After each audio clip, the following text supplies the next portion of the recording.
दोन लोकांना बक्षीस जाहीर केलं जाणार आहे का? बरोबर. ज्या दोन लोकांनी आरोपीला पकडलं त्यांना 1 लाखाचं बक्षीस यामध्ये 1 लाखाची बक्षीस जे लास्ट ज्यांचे गावकरी ज्यांचे लास्ट इन्फॉर्मेशन वरून आरोपीला फायनली चेस झाला. कारण लास्ट इन्फॉर्मेशन जे काल आला ते ज्यावेळी ते कुठेतरी पाणी पिण्यासाठी आला होता तिथे कोणाला दिसला आणि तिथून फोन आला आणि नंतर ते पळाला. ते चेस जे मोटरसायकल्स वगैरेवरून झाला आणि ड्रोन्सची सहायताने दिशा जे दिसून आली त्याच्या अनुषंगाने त्यांना शेवटी अटक करण्यात आली. तर ज्यांचे हे फायनल ज्यांचे हे ट्रिगर इन्फॉर्मेशन होता ज्यांच्यावरून हे झाला त्यांना 1 लाखाची बक्षीस देणार आहे.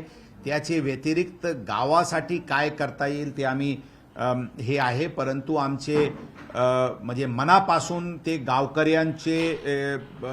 गावकऱ्यांचे अभिनंदन आहे की ज्या उत्सुकतानी इन्थुझियाझमनी ज्यांनी पोलीस दलाला जे त्यांनी मदत केली ही अत्यंत सराहनीय आहे.